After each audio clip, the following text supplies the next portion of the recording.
Hello and welcome to the channel. आज की हमारी नेक्स्ट पोम है पॉलिटिक्स। येट्स की ही पोम है। बहुत सारी पोम्स हमने येट्स की कर ली है, डब्ल्यू बी येट्स की, और आगे भी कुछ और इम्पोर्टेंट पोम्स उसकी बची हैं जो हम करेंगे। तो आज की हमारी पोम है पॉलिटिक्स। पॉलिटिक्स ऑब्वियसली जो नाम से ही पता है पॉलिटिक्स क्या होता है। तो पहले देखते हैं इसके बारे में। It is taken from last poems and place. ये एक बुक थी इनकी, इसी से इस पोम को लिया गया है। और कहते हैं कि एक लास्ट लिरिक था, येट्स के द्वारा लिखा गया, और पोस्थ्यूमस था क्योंकि उनकी डेथ के बाद ही पब्लिश हुआ था लगभग 38 में। ओके।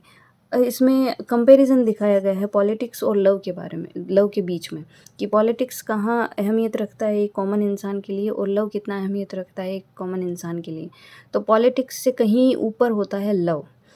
और उसमें यंग और ओल्ड एज में, क्योंकि जो पोएट है लगभग अपनी अपनी यात्रा के जो अंतिम पड़ाव में थे तब उन्होंने ये पोम लिखी है। इट मीन्स वो बहुत ओल्ड एज में थे, तो वो वापस यंग होना चाहते थे। तो यंग होना चाहते थे and he wanted to make love, और वो लव में ज़्यादा विश्वास करते थे। तो यंग और ओल्ड एज दोनों में इसमें कंपैरिजन दिखाया गया है, कंट्रास्ट दिखाया गया है। लव और पॉलिटिक्स में भी कंट्रास्ट दिखाया गया है कि पॉलिटिक्स पे कहीं ज़्यादा भारी है लव। ओके, ये 12 लाइनों का एक छोटा सा लिरिक है। तो चलिए देखते हैं इसमें क्या कुछ कह रहा है। सबसे पहले कोटेशन ली गई है थॉमस मान की। In our time the destiny of man prevents its meanings in political terms. तो कहने का मतलब इस लाइन का अर्थ ये है कि जो मॉडर्न समय है, आज का जो समय है ना, इसमें एक एक देश, एक नेशन, जो उसका जो डेस्टिनी, उसका भाग्य है, उस किस पे डिपेंड करता है? पॉलिटिक्स पे। कि एक देश का पॉलिटिक्स कितना मजबूत है, कितना वो कर पाते हैं, उनका दूसरे देशों के साथ संबंध कैसा है, इसी से डिसाइड होता है कि उस देश की क्या भूमिका है पूरे वर्ल्ड में, और उस देश का जो भाग्य है या दुर्भाग्य है वो पॉलिटिक्स से डिसाइड होता है। लेकिन इसी का आंसर देते हुए डब्ल्यू बी येट्स ने पोम लिखी है, और वो कहते हैं कि पॉलिटिक्स से कहीं ज़्यादा लव मैटर करता है एक कॉमन इंसान की लाइफ में। तो एक कॉमन जो ह्यूमन बीइंग है उसकी लाइफ में पॉलिटिक्स से कहीं ज़्यादा इम्पोर्टेंस रखता है लव। कैसे? How can I, that girl standing there, my attention fix on Roman, on Russian, or on Spanish politics?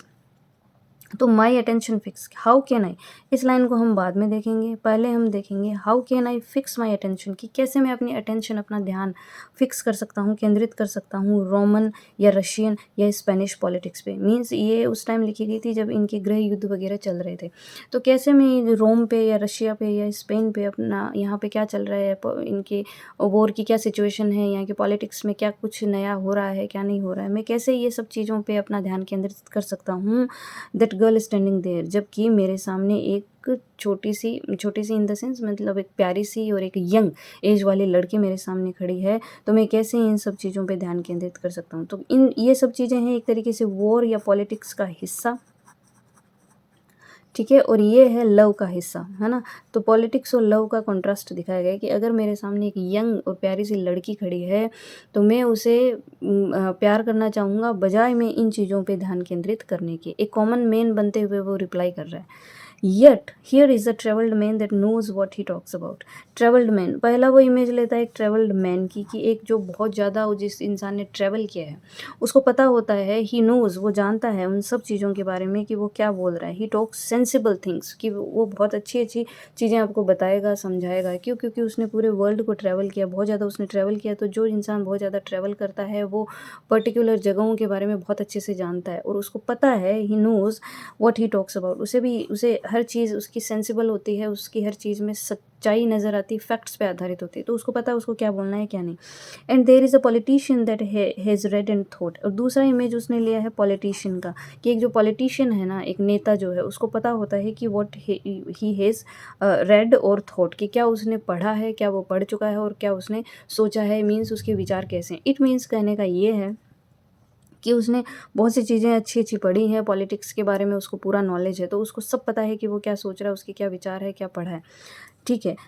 And may be what they से इज़ ट्रू। और हो सकता है कि ये ट्रैवल्ड मैन जो कुछ कह रहा है, ये जो पॉलिटिशियन है ये कह रहा है, वो सब कुछ ट्रू सच हो सकता है, मे बी व्हाट दे से इज़ ट्रू, कि वो जो कुछ कह रहे हैं वो सही हो। किसके बारे में? ओ वॉर और वॉर्स अलार्म्स, जो युद्धों के बारे में, क्योंकि पॉलिटिशियन उसको पता होता है कि युद्ध होने वाला है, क्योंकि उसका ध्यान इन्हीं चीज़ों में होता है।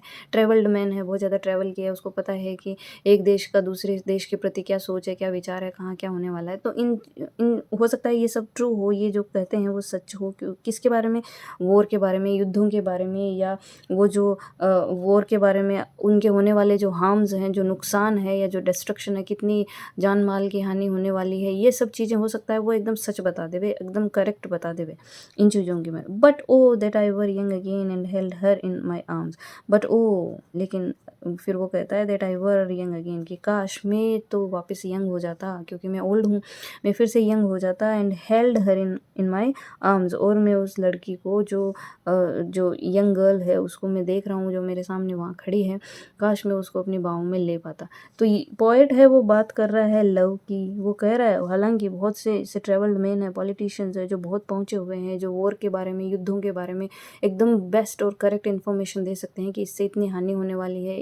वो वॉर्न भी कर सकता है कि कब युद्ध होने वाले हैं, इन सब के बारे में अच्छे से जानकारी रखते हो। बट स्टिल मैं तो क्या करना चाहता हूँ, I cannot fix on such matters while there is a girl who is standing in front of me, a young girl, जो मेरे सामने खड़ी है, तो मैं तो उसको अपनी बाहों में लेना चाहूँगा। इट मीन्स लव और पॉलिटिक्स के बीच में बहुत बड़ा कॉन्ट्रास्ट है यहाँ पे, कि जहाँ पे बड़े बड़े पॉलिटिशियंस और ये सब हालांकि कॉमन मैन के जो लाइफ है उसमें पॉलिटिक्स भी अहम रोल रखता है, but still love is more important. Love है वो कहीं ज़्यादा इम्पोर्टेंस रखता है, और लव ही है जो पॉलिटिक्स पे जीतता है, क्योंकि लव के थ्रू ही हम हर तरह की चीज़ों को प्राप्त कर सकते हैं। So that is the theme of the pome politics. बहुत ईजी छोटी सी पोम है, और लव और पॉलिटिक्स के बीच में एक बहुत बड़ा कंट्रास्ट इसमें दिखाया गया है। This is the basic theme आपको जो याद रखनी है। आई होप आपको पोम समझ में आ गई होगी। अगर आपको पोम समझ आ गई है, अगर आपको ये हेल्पफुल लगे, तो वीडियो को लाइक शेयर और सब्सक्राइब करिए, और आगे से आगे फैलाते रहिए। तो इससे मुझे मिलेगा मोटिवेशन, और मैं आगे से आगे more videos I can bring for you. तो मिलते हैं नेक्स्ट वीडियो में एक नई पोम के साथ में, W.B. येट्स की। पहले ही मैं बता चुकी हूँ, हर वीडियो में बता रही हूँ कि नॉवल विनर्स हमने शुरू किए हैं, जिनमें रुडयार्ड किपलिंग के इंपॉर्टेंट वर्क्स और टैगोर की इंपॉर्टेंट पोम्स मैं पब्लिश कर चुकी हूँ। अभी चल रहा है W.B. येट्स। इसके बाद में इसकी पोइट्री जो है बहुत बड़ी लंबी चौड़ी लिस्ट है, तो उनमें से कुछ सिलेक्टिव जो वर्क्स हैं वो हम कंप्लीट कर रहे हैं। उसके बाद लेंगे हम नेक्स्ट नॉवल विनर। तो मिलते हैं नेक्स्ट वीडियो में एक नई पोम के साथ। W.B. येट्स की ही पोम होने वाली है वो। Till then bye bye, thank you.